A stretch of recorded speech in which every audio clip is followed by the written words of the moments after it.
I think they liked it. With your favourite Radio 2 presenters and an amazing lineup of some of the world's biggest and most exciting artists, including a very special performance from Elton John. Listen and watch live, Sunday, on Radio 2 and the Red Button.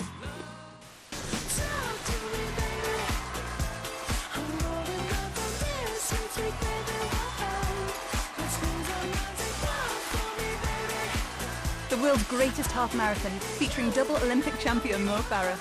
The Great North Run, Sunday at 9:30 on BBC One.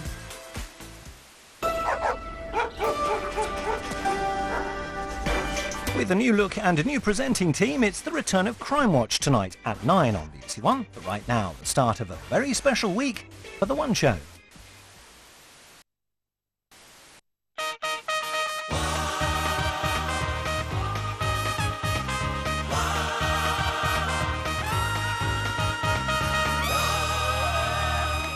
Well, hello everybody and welcome to a special week here on The One Show with Alex Jones. And Matt Baker. Now, there's so much to celebrate tonight. Matt is back at long last. Welcome. Yes, have a it's lovely to see you. Thank you very much. Apparently there's a One Show baby on the way. This is wonderful. Absolutely fantastic. Of course, lots of love for you and Charlie. Thank and you. we are choosing this week, aren't we, Al, to celebrate the programme's 10th birthday. It is. Got balloons and everything. And so the family are going to be dropping in across the week. We've got Uncle John, we've got Sister Angelica, Sensible Sarah. They're all with us tonight. Yes, and our guest, well, we go way back with him as well. Oh, we do. He's 100% pure rock and roll. Very good. Meat Loaf. It's Meat Loaf. Meat Loaf. Please welcome Meat Loaf. Meat, dude! I thought we were going to jam, dude! You took the words right out of it. Hey! You do say you're a fan of religion. How does that work? Huh? Well, That was the strangest question ever. He didn't win because he didn't collect all his fruit. I have absolutely no idea why they think I'm a clown. It's Meat Loaf.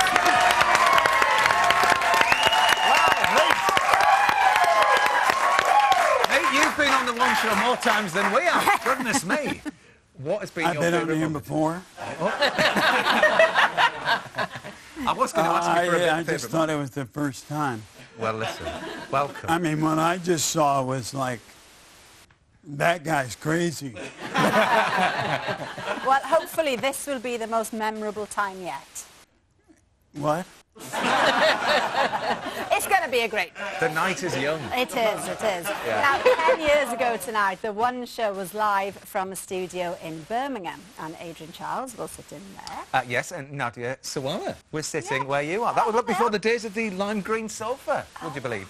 Now then, they were just 3 weeks into their pilot run, and as John and Angelica have been finding out, that's not all that's changed in Britain in the last decade. 10 years ago, nobody would have known what a selfie was. John, you ready? Smile.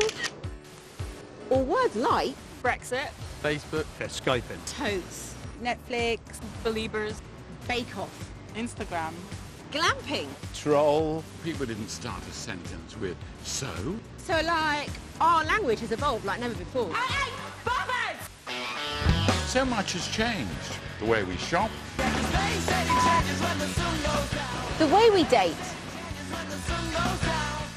And even play. We used to look up to the heavens for inspiration. Now it's a place where we store our messages, selfies, and celebrity pics. In 2007, we started getting rid of books. Now you can load them onto this. Although there's some evidence books are making a comeback, and vinyl too. And attitudes have changed too.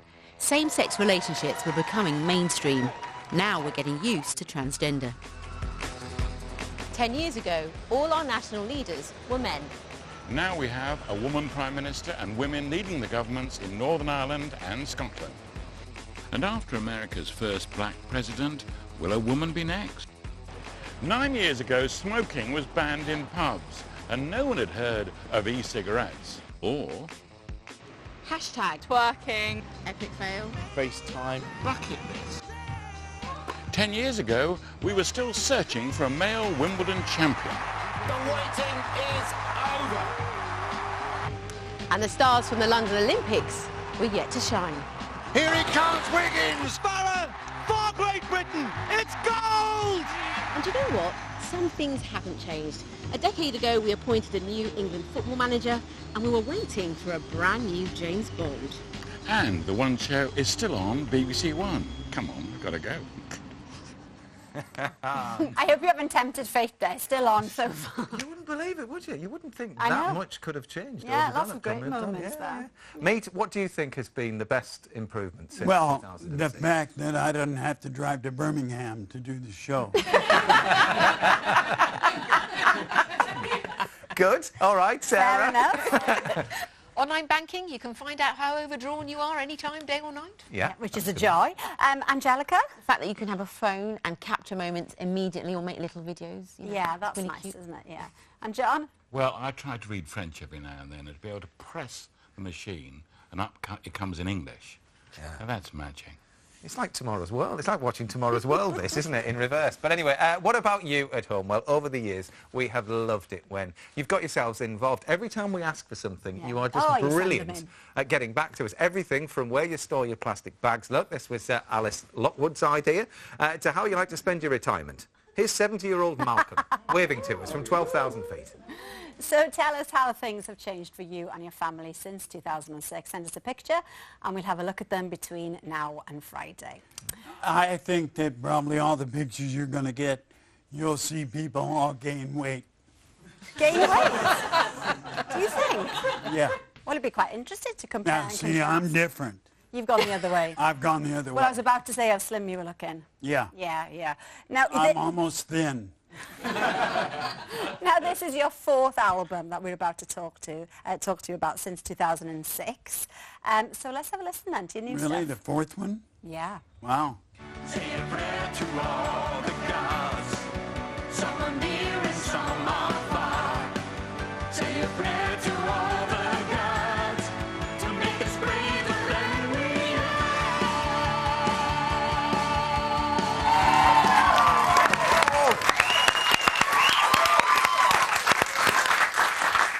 Now, I don't know where to start. That song is called Going All the Way is Not, what's it called? Going All the Way is Never Enough. And I sing that part of the song with Ellen Foley, who I sing Paradise by the Dashboard Light with Right. on Bat Out of Hell. And she was also my girlfriend. Was she? So going all the way is never enough. And so that was kind of my inside joke. So Carla DeVito, who was on tour with us, is also on this record. So it's me with Ellen and Carla. And of course, it's not short. It's almost 12 minutes long. Yeah, it is. We noticed that, didn't we? Yeah, It's an yeah. epic song, isn't And it? we have an edit for the radio. We lie about the time. We say it's 4:40, but it's not. No, it's definitely not. It's quite long. Well, you've now collaborated with Jim Steinman, who you've done a lot of those wonderful, wonderful songs with. Yeah, you know what's funny? That I was doing an interview right before I came on here. Yeah. And I discovered something. I discovered that those songs become me. I don't feel the songs. I am the song. I become that song. And all of this album is sung in character as a 19-year-old. Okay. Oh, right. Really difficult at times. And I was talking to the reporter, and I said, so all the songs I've written, and I realized, wait a second, I didn't write the songs Jim did, but because they're so much a part of me that I've written them, even though he has. I don't know if that makes sense or not. I'm a little tired and crazy. So anyway, Jim thinks this record is better than Bat Out of Hell. Really? And I have to agree with him. I didn't want to make this record into tracks. I wanted it to be a symphony, like you put on Mozart. And I had a meeting with the head of iTunes, who I've been to before, and it's like going it's like going to hippie land. And he said to me, well, if we're going to put it in iTunes, you got to make tracks. So I did a little trick with all the songs, because if you're an actor, you know that to finalize a scene, you bring it down. So on every song, I went up to carry into the next song, so I never finalized the song. Well, that's lovely to know if people are going to listen to it, that you listen to it in its entirety. And the last song is, people will think it's about a guy trying to find a girl, but it's not. It's about a 19-year-old trying to find himself, trying to find out who he is. And I added 3 lines to the end of it. I don't know who I am. I don't know who I am. I don't know who I am. And the cover, I'm going to go real quick, the cover was inspired by North by Northwest by Hitchcock. Right. Now, I know you look at it and you go, how do you get Hitchcock out of that? Well, just put me, that's Jim Steinman from 1976. That's me from now, only 30 pounds lighter. And the 4 Horsemen are the crop duster that's after Cary Grant. Right. And so that's inspired. But actually, the 4 Horsemen represent the music industry. Yeah. The first guy is the head of the all the companies. The guy with the scales is the guy who pays you. And if you notice, there's nothing in the scales. Right. Okay, there you go. It's good to have that insight, Meat Loaf. It's wonderful. It's so obvious why you are still going, because you are so passionate about what you're talking about here. And I can't. The object of life, in general, is to learn. Yeah. And I continue to study constantly. When I was doing my last tour in Australia, on every day off, I'd done 2 Shakespeare plays and only read 1 other one. I decided that I would read all of Shakespeare. So I got through all of Shakespeare except for his sonnets. It was very interesting. 2 Gentlemen Verona actually made me laugh. I actually understood it, which I was shocked. Well, hopefully, Meat, you feel that Matt and I have been courteous towards you tonight. But John, on the end there, well, his interviewing technique can be a little bit different. We are talking about when Ricky Gervais was on the sofa and you were sitting here. I had to be. Let's just remind ourselves of what happened back in 2009. Here you are. Well, now, look, Sunday, BBC 2, you've got this enormous retrospective of all the first series of The Office. That's right, yeah. And comments from you, lots of other people. Is it going to be a treat or is it going to be pretty awful? You've got fired from one show. What? Don't do it again, because we've got a vote going. Don't worry, mate. We haven't got time for a question from John. He had his hands full with Ricky. Let me Oh, say yeah, that. definitely. Yeah. Well, just a quick word on the album. Meat Loaf's new album, new record, Braver Than We Are, is released on Friday. So listen to it all in one go. Yeah, please go buy it. Please. You're going to really like it. I promise I'll come to your house. Thank you, Meat. You're on the One Show, mate. They'll hold you to If you buy it, Well, leave your definitely. address, I'll come there. Now, each night this week, we'll be updating a story that made a big impression on us at the time. So, Sarah, what have you got for us first, then? Well, 5 years ago, my colleague, Dr. Mark Porter, introduced us to a boy who was born with a syndrome that meant he needed to undergo pioneering plastic surgery. Ethan and his family really touched our hearts, so we thought we'd pay them another visit. We were quite excited about Ethan and this pregnancy, and when Ethan was born, that's when we realised that there was a problem. He'd got all his fingers, he'd got all his toes, and we noticed instantly he hadn't got an ear. 9-year-old Ethan was born with Goldenhar syndrome, which is a variant of hemifacial microsomia. It affects 1 in 3,500 babies. He's got, just turn your head back, the hairline where an ear should be. Although Ethan can hear with his good ear, he still finds it hard to fit in. He does find it difficult sometimes, especially when he's at school. And I don't know if that's just his own personality or that he's because he feels aggrieved from what's happened to him. Can you remember why you want a new ear? No. No, I like you. You want to be like me?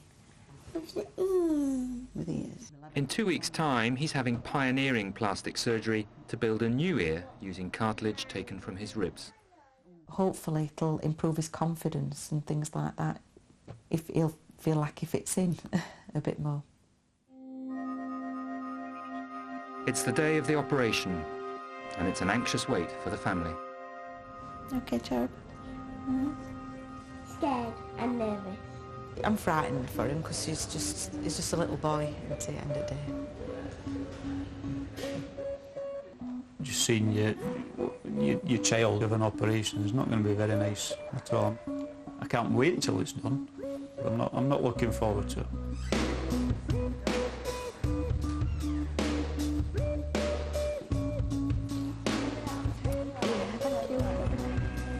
Ethan will be in the hands of plastic surgeons, Mr. Walid Sabah and Mr. Greg O'Toole. To make a new ear for Ethan, Mr. Sabah first has to raise the skin to create an ear pocket. It's a delicate procedure.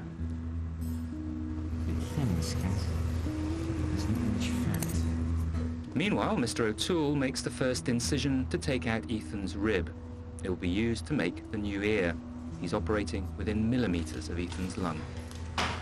Now you see the muscle, get underneath the muscle before I cut it.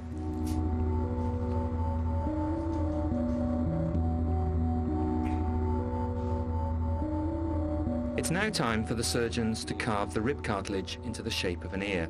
With no spare cartilage, Mr. Sabah and Mr. O'Toole only have one chance to get it right.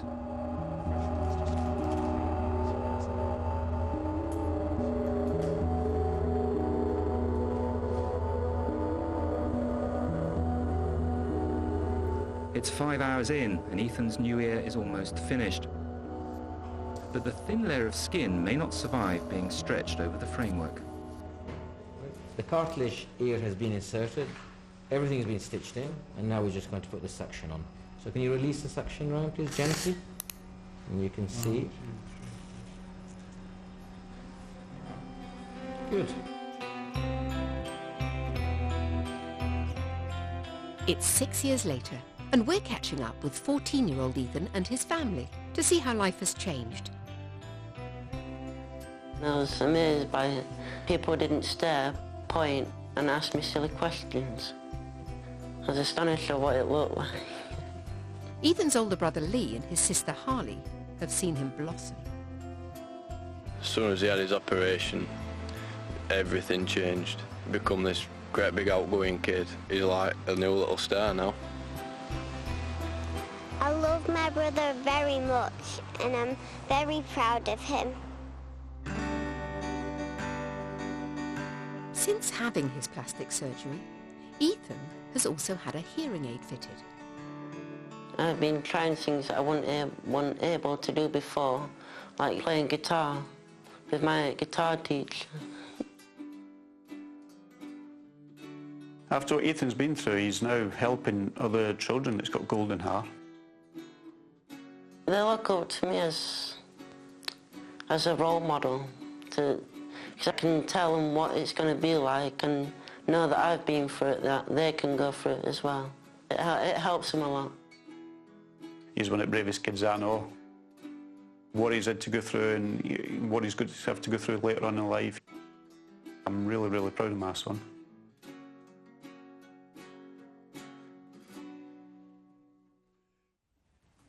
Well, it's nice to catch up with the family, isn't it? Super family, super family. And Sarah, of course, that is just one of the many examples of One Show viewers that have become patients that we followed. Oh, absolutely. Well, one of my favourite ones was back in 2012. We had a lady called Sue Buckle, and she had what at the time was thought to be the most technically difficult heart and lung operation in the world. She was as close to dead as you can be. So they took her off heart-lung bypass. She had no signs of life while they operated on her and then put it back on again.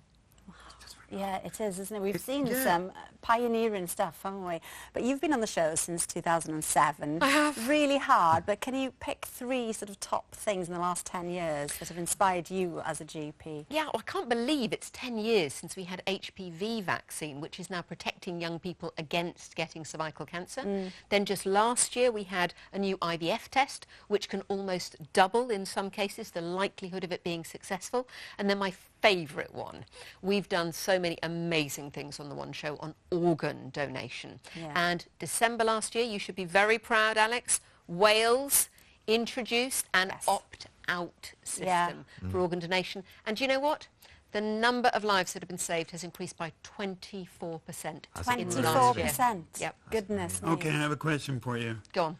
Okay, since you've done all these incredible things, how do I get rid of a pinched nerve in my back I've had for 9 months? See me later. Okay. Actually, Sarah, just before you go, very quickly looking forward, what will we be talking about on the 20th anniversary? I think 2 really exciting new advances. One, Alzheimer's. We've got a new drug which might even reverse Alzheimer's, and a blood test which can pick it up before you even get the symptoms. And then a universal cancer vaccine may be the next big thing. Oh, we all need her card. We do. Sarah is wonderful. Pretty amazing. She's always here, mate, honestly. Thank you so Sarah. much, Sarah. Now, from a reunion to a riddle. Oh, yes, and it's a good one, this. Here's David Olusoga with the story. In fact, here's David Olusoga with half a story. This is the story of a secret code to unlock a hidden fortune and a 30-year mission to find a lost inheritance. The missing millions belonged to one of the 20th century's most glamorous actresses. Diana Dawes, Britain's blonde bombshell of the 1950s. Beneath the shiny, playful surface lay a fractured private life. Diana Dawes was married 3 times. On the 4th of May 1984, she died at the age of just 52. According to her will, her legacy was worth about £250,000. Now, that's about £1 million in today's money, but hardly a fortune for a movie star. Thanks for the present of the silver blue ink. Thanks for the plane and the ice skating rink. After she died, the rumour spread that Diana Dawes had hidden away her real fortune. Problem was, nobody knew where. In her will, she provided for her 3rd husband, Alan Lake, and shared the rest of her wealth between 2 of her 3 sons, Jason and Gary. But there was a mystery to the will. Her eldest son, Mark Dawson, was missing. Why had Diana left out her firstborn child? Mark and Diana weren't close, And your eldest son, and we haven't seen since you were in California 4 years ago. but they were reunited on the biographical TV show This Is Your Life. That night, 2 years before her death, she gave Mark a large brown envelope. Hello, Mark. How are you, sir? Mark now lives in Los Angeles. She said, don't open it till I'm gone, but it's a code to where all of the money is. And these were exact words, somewhere in the neighborhood of £2 million. If I may show you, I have it actually right here. This is the letter from your mother. Yep, this was the actual envelope that it was in, and then in it was this. It's kind of gotten a little old, and I don't know if you can see all the writing. I'm going to hold it up here to you. Written on like a piece of, it looks like graph paper and in pencil. So what did you think when you opened the envelope and it's this? I was like, this is all Greek to me. I mean, it like, you know, I wouldn't even know where to begin. For years, Mark struggled with the code in secret, afraid to ask for help in case someone found and stole the money. Finally, after 2 decades, he called in a professional. The first thing that struck me was the body of it, the main bulk of it, is just letters. Vince Gallo is a demon code cracker. I knew that narrowed down the range of ciphers that it might have been. Diana's code seemed a tough challenge. What you do is you try one, it doesn't work, you discard it and try another and try another. So it's trial and error. Very much trial and error. There's one word that is the key to breaking the code. There is indeed. After 3 days, Vince nailed it. The key word was a shortening of Diana's real name, Diana Mary Fluck. This was the key to unlock the code. We can see Bowen, Stoke-on-Trent, Richards, Leeds, so places, and the other words seem to be people's names. The places and names Vince had unlocked probably indicate bank account information. But there was another level to Diana's game. She had told Mark that his letter was only half the code, and she'd given the other half to her husband, Alan Lake. Alan died just 5 months after Diana.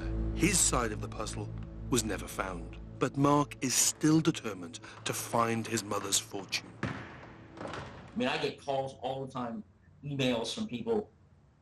I got an idea, try this, try that, you know, and to some of them that are absurd.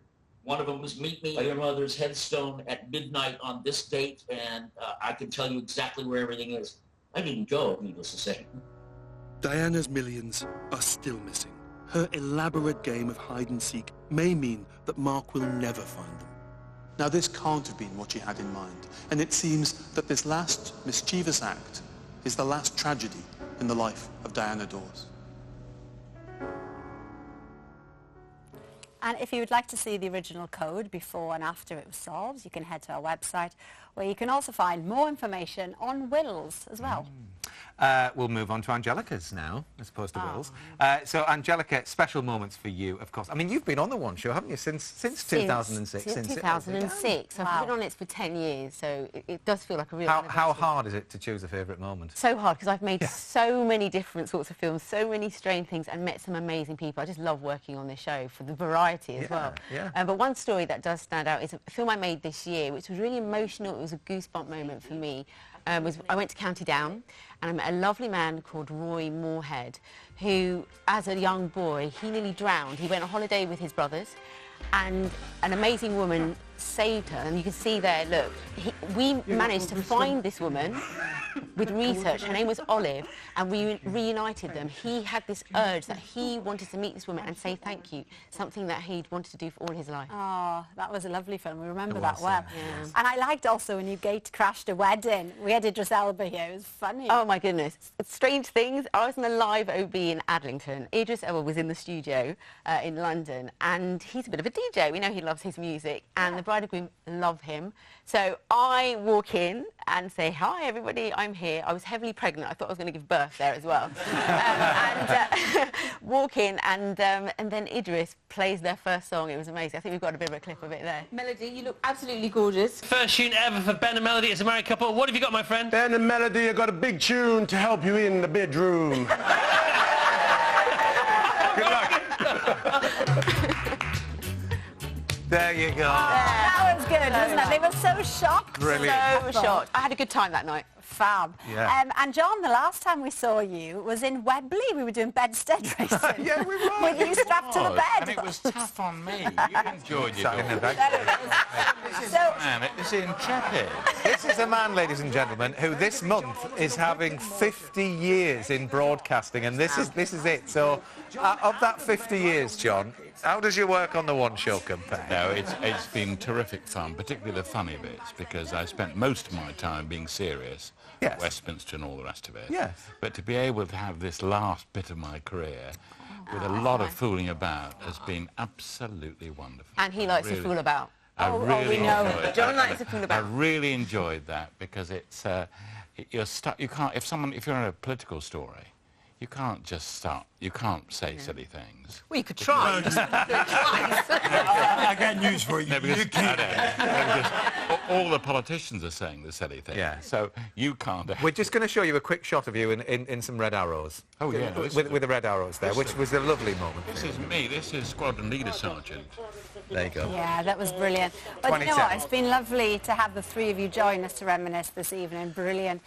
More of our favourite moments coming up in a moment. But first, of course, thanks to Meat Loaf as well. His new album. Tomorrow we are going to be here with pub landlord Al Murray. We shall see you later. Good night. Bye. Enjoy this. Enjoy this moment.